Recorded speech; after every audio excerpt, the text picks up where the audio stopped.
Hello, everyone. Welcome to Feedstuffs 365. I'm Sarah Muirhead.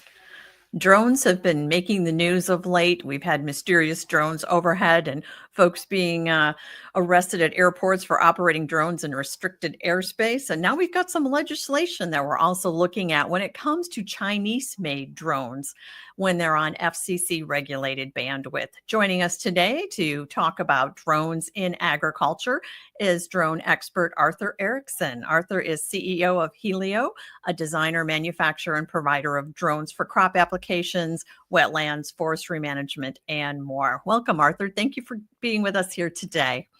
Morning, Sarah. Thank you for having me. For those of you that are tuning in, thank you for being here. If you have any questions today, feel free to post those there in the chat area of your screen. If you're joining us from social media, simply post your questions directly in those channels. So Arthur, let's start by having you tell us a bit about Hylio and how it serves the agricultural marketplace. Sure. So I started Helio back in 2015, so it'll be 10 years old actually in January of next year. So we first started out by being agricultural service providers ourselves. So we were building drones in-house and using those to go spray farmers' land. So we got paid per acre, per application, and it was tough work. So what we really learned was basically what worked and what didn't with our technology. And from that direct experience, we improved it. And so now in 2024, taking all those lessons that we've built up over the years, we now provide streamlined hardware and software solutions that basically automate the precision agricultural tasks that are commonplace these days with drone technology. So basically, it's a system that allows a farmer to define an area they want to treat. They can input some simple parameters such as dosage that they want, speed, height of application, click go, and then the drones will simply apply the product in a precise way. So it's a very hands-off experience for the farmer or the operator. So you're based in Houston, Texas. It's a US-based manufacturer, and there's some legislative efforts that are underway in Washington D.C. that we want to talk about when it comes to drones, Chinese-made drones. Walk us through what's going on there. Yeah, it's funny because you had mentioned it at the top, but in any other week, this would be the biggest story about drones. But for some reason, this week there's even bigger stories, right? New Jersey and all that. But anyway, this isn't anything new for us in the industry. So China dominates the global drone production, and they represent at least 70 to 80% of the global drone market. And so they've been Chinese-based companies have been a very prominent force in the industry for decades now, and DJI is probably the most prominent. So they are, you could almost look at them as the Apple of drones, right? They're the most ubiquitous, they're the biggest brand name. And so DJI specifically has been targeted in this legislation that was proposed actually last year in April by Congressional Representative Elise Stefanik. So she proposed a bill which she called the Countering CCP Drones Act, which would effectively seek to prohibit DJI, again, the largest drone manufacturer in the world, from operating within the United States by revoking their license to operate on our telecommunications networks. So she would revoke their FCC or ability to get FCC licensing. So that language, starting last year, went through a lot of deliberating in the House and the Senate, and now finally the finalized text has been proposed for a official final vote by the Senate within the NDAA for fiscal year 2025. So this is the big National Defense Authorization Act bill that passes essentially every year, and it includes bills and legislations to let's say facilitate funding for various U.S. defense-related things. And so this is just one part of that rather large bill. So I believe it is called Section 1709 in the NDAA fiscal year 2025. And it's sort of the same as what she originally proposed. It's slightly different because what it actually calls for is for US Congress to actually form a committee to analyze whether or not DJI and in fact another Chinese company called Autel are in fact national security threats to the US. And if they are, they should be placed on this FCC ban list that I described earlier. And if there's no determination made by this committee within a year after this bill is passed, then they will automatically be placed on this FCC ban list. So it's a presumptive move. It's almost like guilty until proven innocent is kind of one way of looking at it.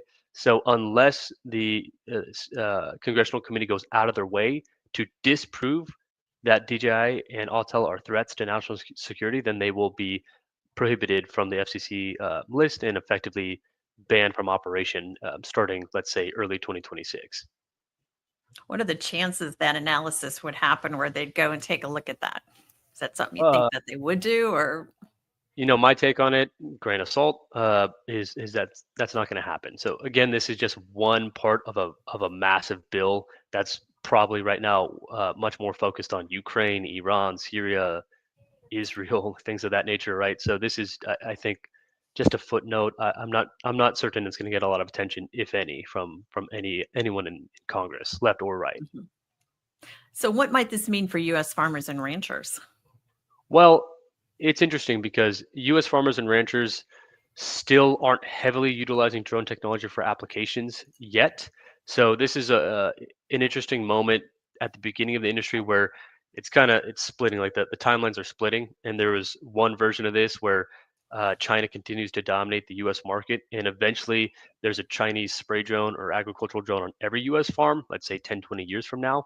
But now that we're as a country saying, hey, we should probably put a curb on this, now you're seeing that the industry is going to grow probably a little bit slower than it would have before with China involved, because China is just so good at mass producing these things. So the industry might grow a little bit slower, but it will grow, in my opinion, in a more sustainable way with a variety of options from different countries, not just the U.S., but there could be U.S., Asian, European options, and there wouldn't just be one player dominating it, which would be DJI in this alternate reality. So it's not having a huge effect now, I should say, because the adoption isn't extremely high yet. But 10, 20 years from now, it's going to certainly change what the landscape would have looked like. What about for US drone manufacturers like yourself? Is this going to new opportunities, new challenges? What might it mean for you folks? Yeah, for sure, new opportunities. Of course, my view is a challenge is an opportunity, right? So, yes, China right now and Chinese-based companies are the best at mass producing these drones. That's not to say that we can't meet or exceed that if given the opportunity to compete. So, uh, I do think that the playing field has not been level so far. DJI, for example, is just such a large company. It's been difficult for small companies, small alert companies, relatively speaking, like Hylio, to get off the ground and have some breathing room in terms of room to innovate and a marketplace to capture. So with DJI being either let's say prohibited from operation or at least controlled to a certain extent, it's going to at least give Helio and other US based manufacturers plenty of running room to get up and see what we're capable of, right? So it's the idea of, I still think it's let the best technology, let the best product win, but we all have to be on the same racetrack. We can't be completely out of the game. So this is finally giving us the a fair, even playing field to compete, and we'll see if our technology is actually going to be better than theirs. And I think it will be, of course, but I'm biased.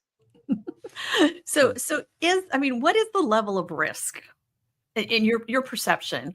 What's the level of risk associated with these Chinese made drones? Is it all that significant? I mean, are they capable of sending the data back, and what are we looking at here in terms of risk for agriculture? Um, Hard to say. So I'm not a national security expert by any means, and of course, as a civilian, I'm not privy to any of this classified information. Uh-huh. Now, just interacting with the government in various ways, and of course, they have to respect like their clearances and their NDAs and whatnot. Um, so yeah, I don't know details, but I do know it's very concerning for people that have access to the information. So that leads me to believe that there are a lot of dangerous data transfers that are occurring, and it's stuff that we wouldn't feel, right? Because it's if some data about the electrical grid is stolen here in Pennsylvania and some other stuff is stolen in Texas about crop rotations and yields and whatnot, it doesn't seem like a lot in any individual circumstance. But when you aggregate all this data together and you're collecting it across tens of thousands of drones across the US, and you're coupling it with advanced artificial intelligence these days to sift through the sift through the data, then you can start to make some like pretty accurate predictions about the U.S. economy, which could be used and leveraged against us, right? So it's an information war. Basically, all of life today is about who knows what and who knows more faster than the other party, and so allowing China to have essentially a bunch of listening devices and camera devices operating in a country naturally would make you think that they could be using it to get an edge on us economically. So yeah, I know I'm not giving you a straight answer. It's because I don't want to say anything I don't have proof for, which I don't. But I think just naturally, and I'm cynical, but if the information's there, I think people are going to use it to maximum effect. And that's the same for any company. So it could be Chinese companies, but even like you see this with Google and Apple and stuff, and concerns about American data privacy. Like we know that these companies have been utilizing our data and selling it to third parties, and basically using it as a form of mind control in a certain way by feeding you advertisements and stuff that they know you're going to click on. So it's a concern for technology from any industry or any country, I should say. But yeah, I'm cynical, so I think any information gathered will be used eventually nefariously. So you mentioned that, adoption of drones right now isn't like huge, but what if you're a farmer or a rancher, and maybe that's not the case, but if would farmers or ranchers perhaps have Chinese made drones already in hand? And is there anything that they can do to maybe safeguard their information and data? Are they going to be able to use these drones in the future? Farmers, ranchers, co-ops, some other folks who are using these spray drones that might be Chinese made. What are the implications there? Yeah, so there are already quite a few operating in the country, and this is all relative. So there are probably, I would say, anywhere from 5 to 10,000 of these heavy lift application agricultural drones out in the wild, so to speak, in the hands of American farmers and operators. Doesn't seem like a whole lot, but for us, that's a big number. And Helio probably has, let's say, 10 to 15% of that market share right now. So we're going up against the big dogs, DJI and the other Chinese-based companies. Now, if you have one of these Chinese drones, frankly, there's not much you can do to stop the data transfer because these things, by definition, they're designed to need a data connection, so an internet connection, ostensibly for updates and whatnot, to allow you to even operate them. So if you want to utilize them as assets and actually use them on your farm, you have to have some connection in most cases. And if it's not all the time, you at least periodically have to connect to internet. At which point these companies are able to gather whatever data that you've gathered with the drone. And they can upload it, send it back to their servers. So there's not much to do. Hate to say it, if you're truly concerned about it, what you really need to do is just stop using them altogether. You need to take the batteries out and sell it, get rid of it. Unfortunately, that's the case. And like that, again, you could say that about your Amazon Alexa or your iPhone in your Mhm. pocket. There's not really a way around it. You can't use these things without data connection. So they've got that conduit to siphon whatever data they want from you.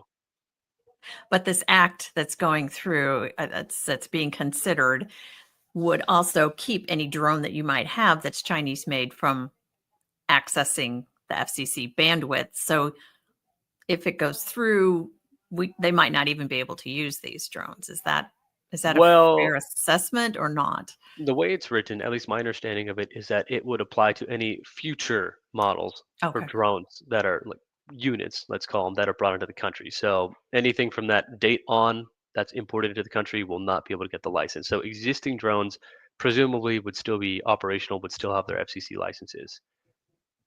Now, in practice, I don't know because maybe there's going to be it's hard to say how government works, but they might just decide like, no, we're gonna de facto Yeah. ban all of them, even the existing ones. But that's just speculation, so I have no idea. Very good. Any future thoughts, takeaways you'd like to leave our audience with here today on regarding this matter or drones in general? Um, Not really. I think it's a conversation. Let's say it's a topic of discussion that every single farmer and operator in the market needs to really explore a lot deeper than they are right now. It's not black and white. I'm not here to say that all Chinese companies are bad or that they have bad products and that they're like out to steal your data as their primary concern. I'm not saying that, but there's shades of gray with everything. And so at the end of the day, I would just urge a farmer or an operator who's in the market to think about the whole picture from a return on investment perspective. Don't just buy something just because it's the cheapest initial price tag. Think about what you're actually paying for, right? Because the cliche is like on Facebook, for example.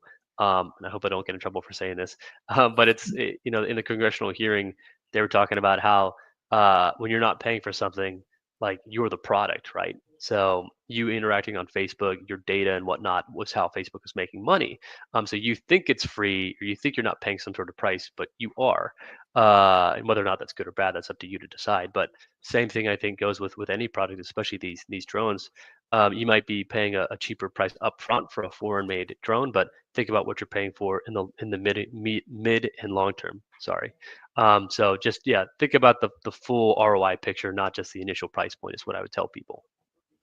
Very good. Good advice. Arthur Erickson of Hylio, thank you so much for your time here today. Thank you, Sarah. Likewise, we appreciate all of you and our audience tuning in.